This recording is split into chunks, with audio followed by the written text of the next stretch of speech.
Welcome, my friend, to the Inner Code. Here, we gather not to chase knowledge as the world teaches it, but to awaken the knowing that has always lived inside you.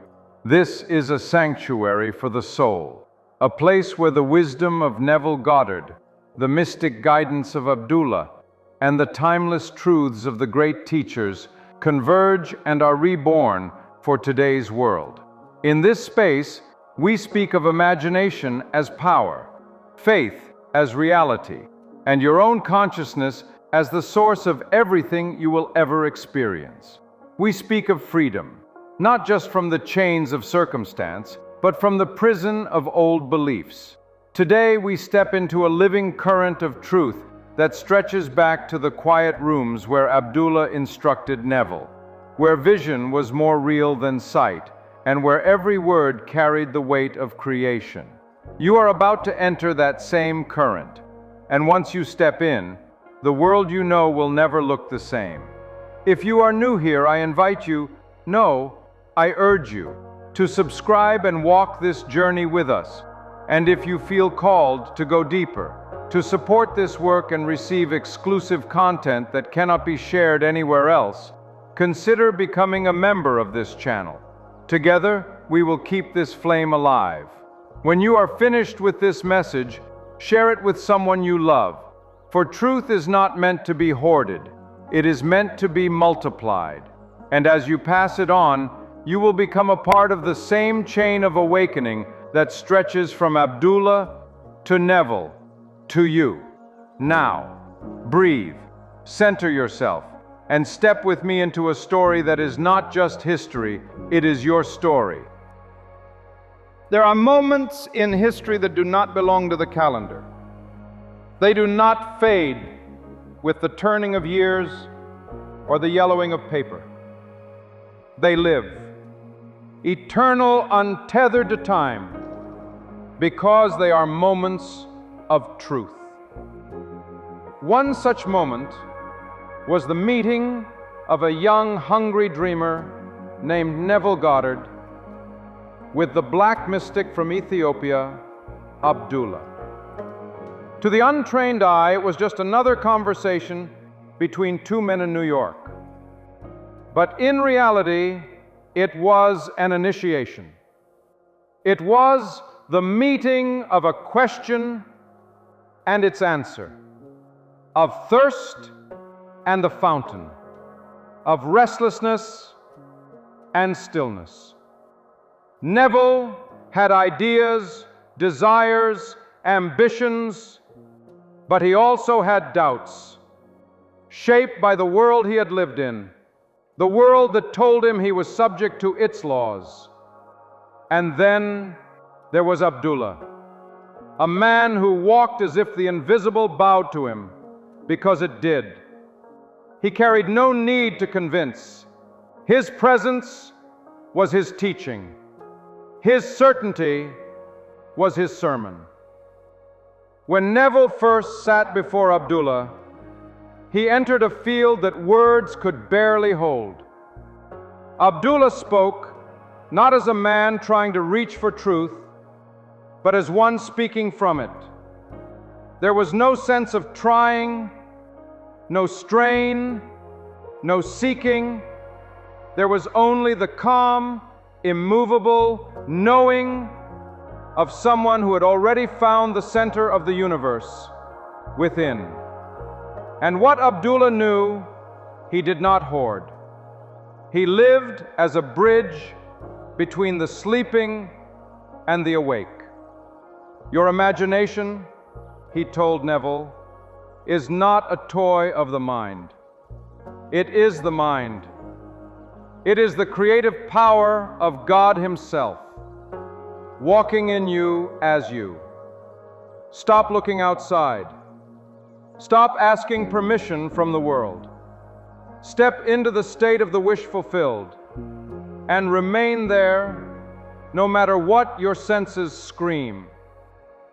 The outer world will bend, for it has no choice. These words were not theory, they were law.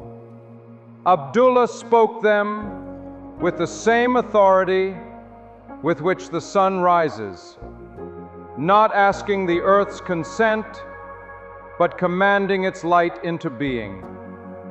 And Neville, in his own way, began to feel the shift.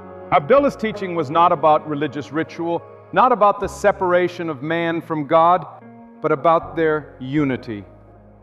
He made no apologies for speaking directly.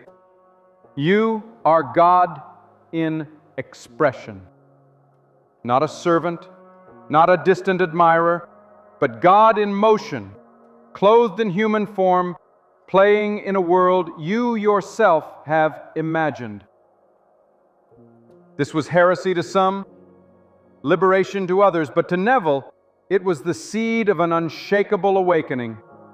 Abdullah taught him that the Bible, so long preached as history, was in fact a psychological drama, the story of states of consciousness. Every prophet, every parable, every miracle was a map of the mind. Egypt was not a strip of land, it was the bondage of ignorance. The promised land was not a piece of soil, it was the state of fulfilled desire. And the crossing of the Red Sea was nothing more or less than the leap from fear to faith, from appearance to assumption. It was in Abdullah's small apartment, surrounded by the scent of strong coffee and the stillness of a man who needed nothing, that Neville was told something radical. You must live in the end. Not visit it in your thoughts once in a while, not hope for it to happen if you're good enough, not wait for a sign, but live there as if it were already so, until the world has no choice but to mirror it back. Neville once protested. He wanted to go home to Barbados but had no money. Abdullah looked at him and said, "You are already in Barbados. You went first class. Now remain there in your imagination, and the outer world will catch up." And it did. Without asking how, without giving energy to doubt, Neville persisted in the assumption of already being there, and in perfect timing, the invitation, the ticket, the ship, all of it came together. What the world called coincidence, Abdullah knew as law.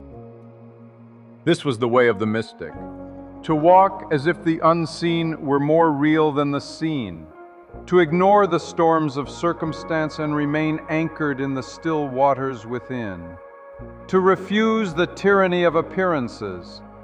Abdullah was not moved by Neville's reasoning, nor by anyone's excuses. "Stop telling me what you don't have," he would say.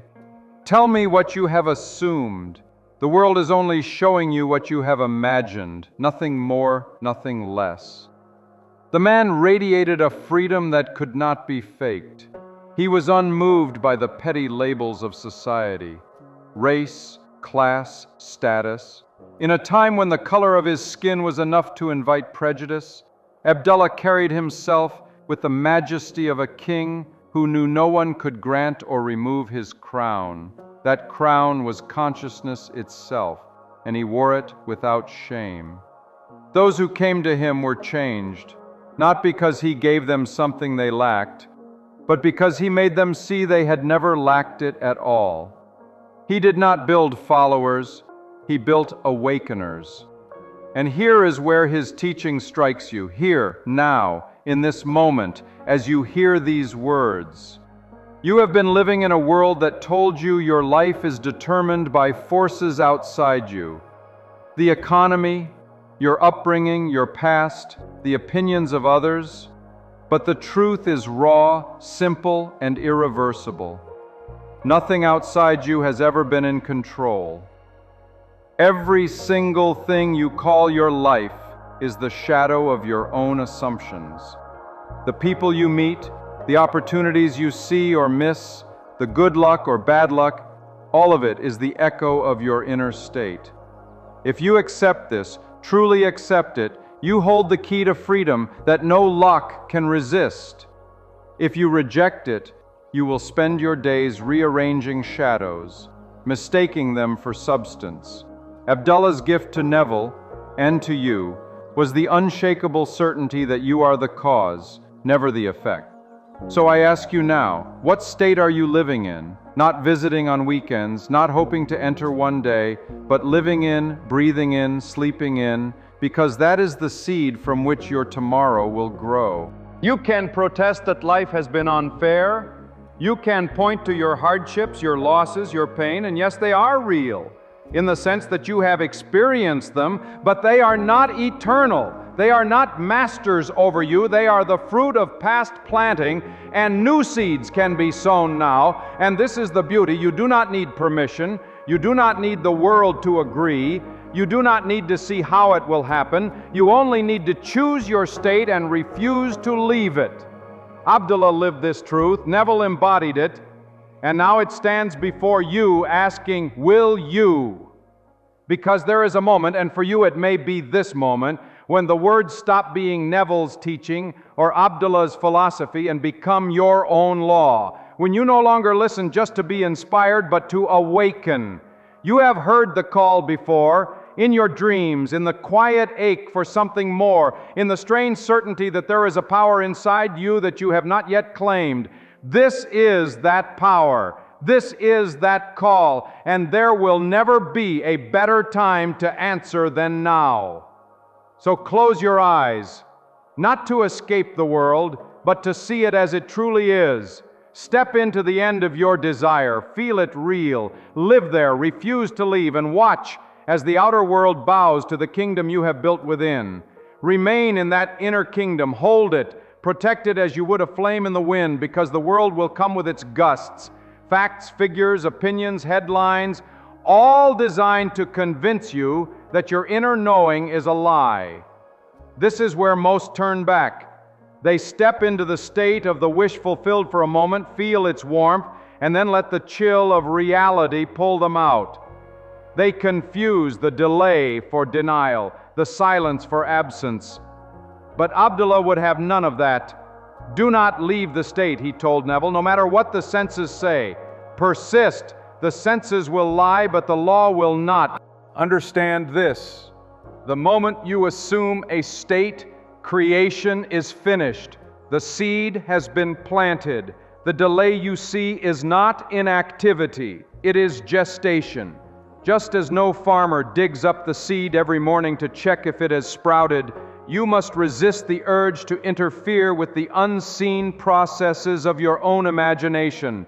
Abdullah knew that impatience was just another form of doubt, and doubt is the only real enemy.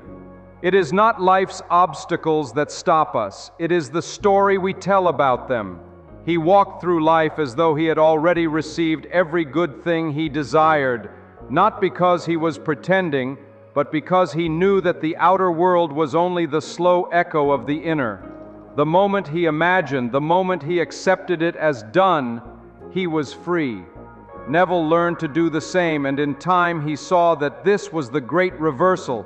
Most people believe their feelings are caused by circumstances, but the awakened know their circumstances are caused by feelings. And this is where the path becomes personal for you. If your life is not as you wish it to be, you must trace it back to its root, your inner state, not to blame yourself, but to reclaim your power. Because once you see that you imagine this, you also see that you can imagine differently. Abdullah never made excuses for his students. He knew that the law of assumption makes no exception. It does not bend for the innocent or the guilty, the rich or the poor, the believer or the skeptic. It delivers exactly according to the seed sown in consciousness. This is why he had no interest in sympathy for someone's bad luck. Sympathy often keeps people tied to the very state they need to leave. Instead, he offered truth, sharp, clear, undeniable. Change your conception of yourself, he would say, and you change the world in which you live. And though his words were simple, they were not always easy to accept. To take full responsibility for your reality is to lose the luxury of blame. You can no longer point to the past, to others, to fate. The finger turns inward. and for many that is too heavy to bear. But those who accepted it, those who, like Neville, swallowed the hard truth and made it their own, discovered the greatest liberation a human can know. They were no longer leaves tossed by the winds of chance, they were the wind itself. Abdullah knew the strength it took to live this way. That is why he embodied it before he ever taught it. His life was his proof. In a world that judged him by his skin, by the era, by his defiance of religious orthodoxy, he stood untouchable. He lived in the state of freedom so completely that the outer world could not shake him from it. He did not lower his voice to be accepted. He did not hide his certainty to make others comfortable. He did not wait for the world to evolve before he lived as the truth he knew. And so he became a mirror for every soul that crossed his path, showing them the size of the prison they had built in their own minds and the key they had always held. Neville was not the first to learn from him, and he was not the last.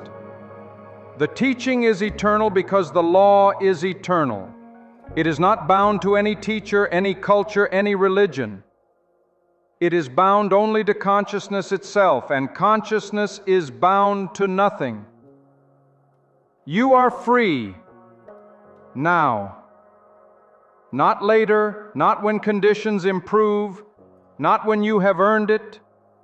You are free the moment you accept it. But here is the catch.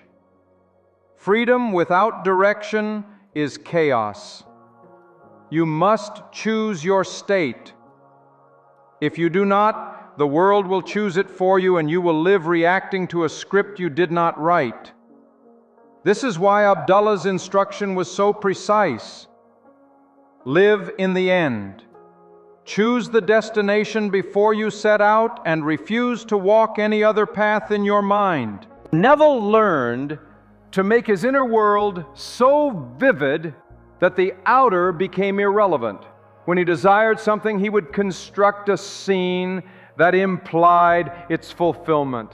A scene so real, so sensory, that it replaced the facts of the moment. He would feel the touch, hear the sounds, see the details, until the state was as real to him as the chair he sat on. And then he would let it be. This was not daydreaming, this was creation. For what you accept as true in your imagination hardens into fact. It is law. And here is where your journey begins in earnest. Right now, you can look at your life and see the evidence of your past assumptions. You can see where you lived in fear, and the outer world faithfully mirrored it. You can see where you lived in hope, and the outer world gave you glimpses but no permanence. But you can also remember moments where you lived in the end without even realizing it. Times when you knew something was yours, when you carried it in your bones before it appeared and it came. That was not luck, that was the law. What Abdullah gave to Neville and what Neville passed to countless others was the conscious use of that law. No longer stumbling into creation by accident, but wielding it with intent. And so I ask you now, what would you dare to claim if you knew it must come to pass? What would you live in if you could trust the bridge of events to carry you there? What scene would you step into tonight, knowing the outer must bow to the inner? Because this is the choice before you. You can keep living as an effect, or you can rise into your rightful place as cause. You can let the world dictate your feelings, or you can dictate the world through your feelings. Neville chose, Abdullah chose, and every awakened soul before them chose. Not once, but every day, in every thought, in every assumption. So choose. Choose with boldness, with joy, with the stubborn certainty that life has no choice but to deliver what you have already received in imagination. And when the doubts come, and they will, remember Abdullah's voice. Remain in the state. Do not come down. Do not come down. Think about that. A man so certain in his own inner vision that he would not even allow his student to water the weeds of disbelief. This is the kind of discipline that separates wishful thinking from creation. And discipline is what the awakened must learn. Not the discipline of force, but of faith. Not pushing the world to bend, but refusing to leave the place within where it already has. Do you see it? The moment you accept a new state, the moment you step into it as your truth, everything shifts. Not because the outer world instantly changes, but because you have. And as you change, the world must follow. This is why Abdullah's teaching was as much about identity as it was about desire. For if you see yourself as small, unworthy, or powerless, even your grandest visions will crumble under the weight of that self-image. But when you know, truly know, that you are the operant power, the living expression of God, clothed in flesh, there is nothing too high, too wide, too far. Neville learned to stop approaching his desires as if they were outside him. He stopped asking, "How will it happen?" and began living as it has happened.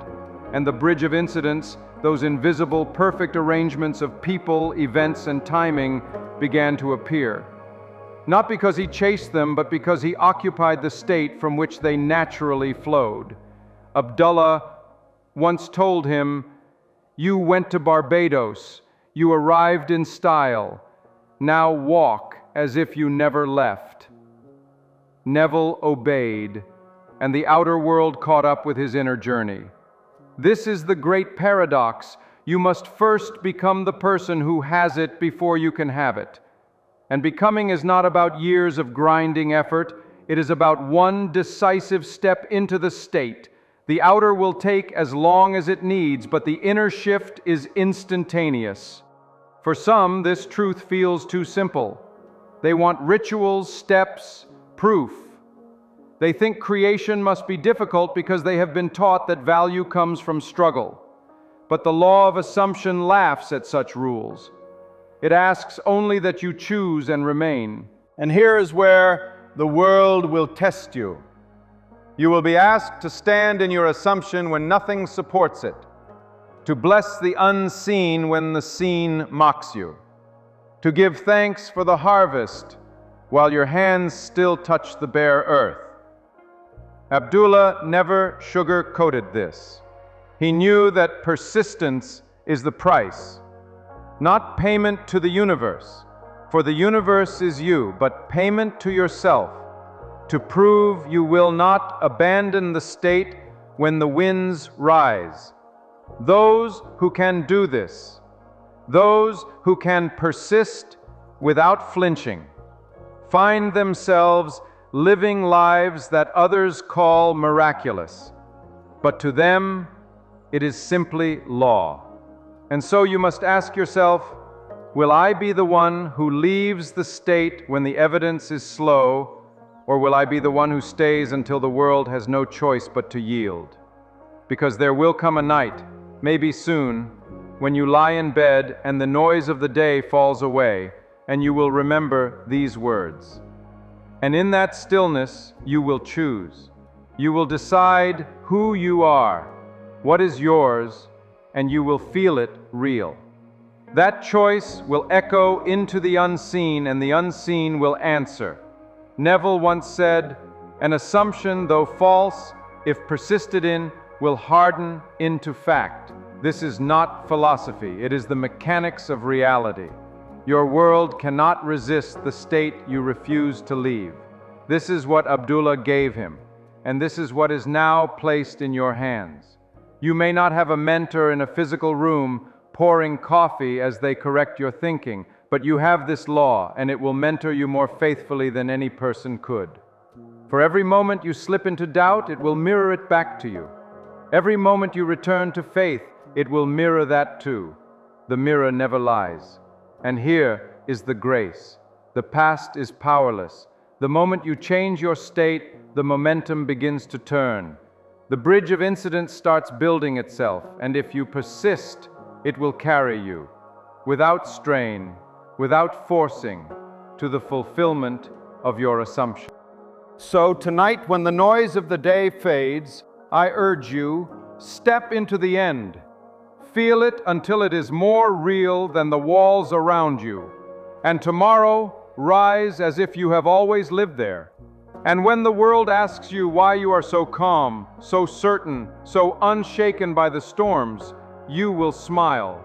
For you will know the truth that Abdullah taught Neville, and Neville passed to you. Creation is finished. I am only walking the bridge. Creation is finished. Those words hold more power than most ever dare to imagine. If creation is finished, then nothing you desire is truly missing. It is here, now, existing in the unseen, waiting only for you to occupy it. This is the scandal and the glory of Abdullah's teaching. You do not have to build the thing you want from scratch. You do not have to beg for it, chase it, or earn it in the eyes of the world. You have only to claim it in consciousness and refuse to let go. To live in the end is to declare, with every breath, it is done. And the moment you live that truth, not recite it, not wish for it, but live it, the unseen begins to weave the path beneath your feet. You will meet people you just happen to cross paths with. You will hear words you just happen to overhear. Doors will open you never knew existed. To the sleeping mind, this is magic. To the awakened, it is simply law. Abdullah knew this. He lived it in an era that gave him every excuse not to. He could have blamed the prejudice of his time, the limits of his circumstances, the opinions of others, but he refused. He knew that to blame is to surrender your power, and Abdullah would surrender nothing. This is why his presence struck so deeply into those who met him. It wasn't just his wisdom or even his mastery of the law. It was the way he embodied it without apology. He was a living testament to the fact that no condition can imprison a man who refuses to see himself as a prisoner. And this is the gift he passed to Neville, and through Neville to you. The question now is not whether the law works, it always works. The question is whether you will work with it consciously. Whether you will stand in the end when your senses tell you you're a fool. Whether you will speak and act from the reality you have claimed even when no one else can see it yet. This is the price, and it is also the reward. For the moment you choose to live in the end, something shifts. The air feels lighter, the colors sharper, the noise of the world loses its authority. You begin to see events not as accidents, but as the unfolding of the state you inhabit. And as you persist, a new rhythm takes over. You stop forcing, you stop chasing, you stop begging life to change. Instead, you become, and the world bends to match you. Abdullah called this remaining in the state. It sounds simple, but it demands everything. You cannot visit the state for an hour and expect a lifetime of results. You must live there, breathe there, dream there, until it is no longer a state, but simply who you are. When Neville wanted to argue for his limitations, Abdullah refused to listen. He knew that every word of doubt was a seed, and that seeds grow whether you want them to or not. So guard your words, guard your inner conversations. Let them be filled with the tone and texture of the life you have chosen. Speak as one who already possesses it. Walk as one who already lives it. This is not pretending, it is aligning. The outer will call it pretense, but that is because it cannot yet see the fullness of what you have claimed. Let it call it what it will, you know the truth. The truth is that you are the operant power. The truth is that you and your Father are one, not in the sky, but in consciousness. The truth is that you are not waiting for permission to create. You are creating every moment, whether you know it or not. So why not create deliberately? Why not this very day step into the version of yourself that already holds what you desire? Why not close your eyes tonight and enter that world so completely that you wake tomorrow unable to remember the old one? Abdullah would tell you, do it now, and once you have done it, do not undo it with doubt. For the law is impartial. It will give you the fruits of belief as readily as the fruits of fear.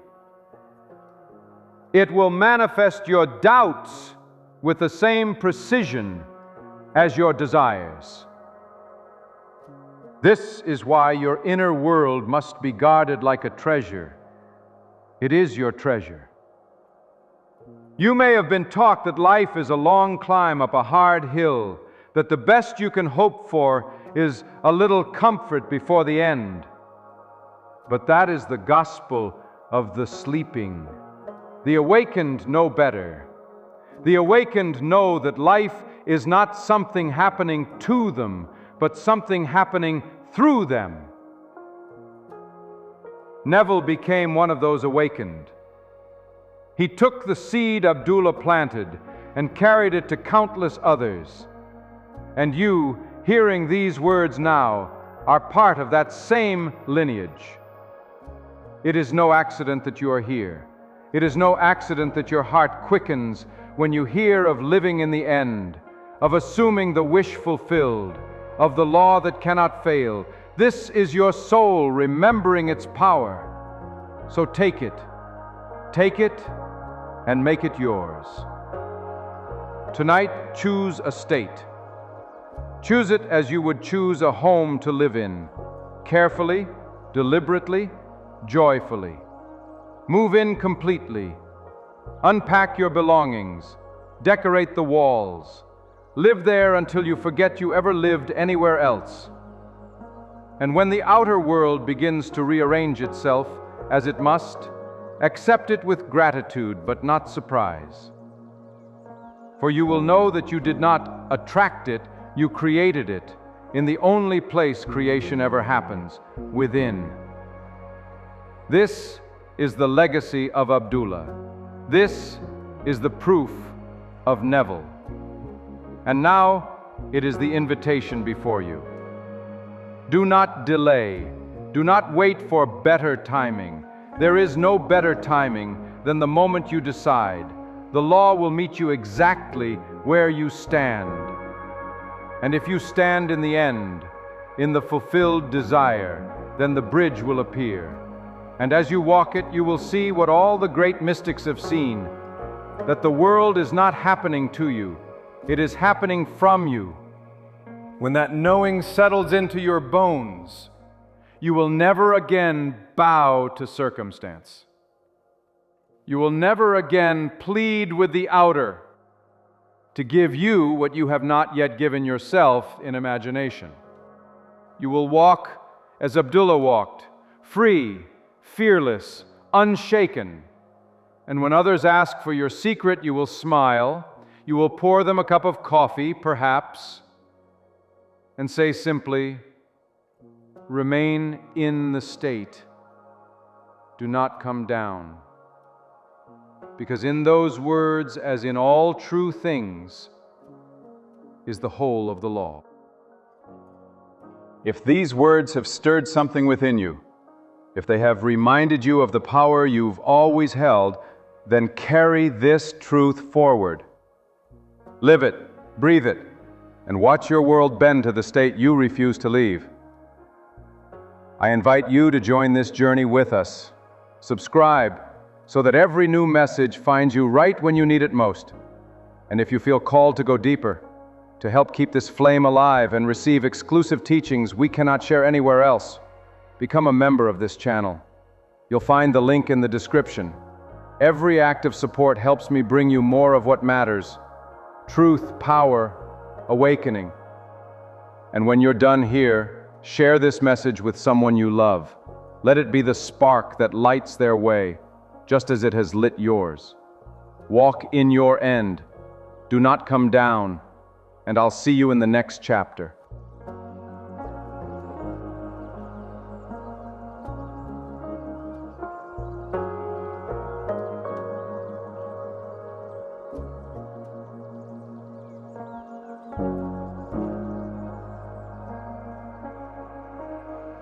you.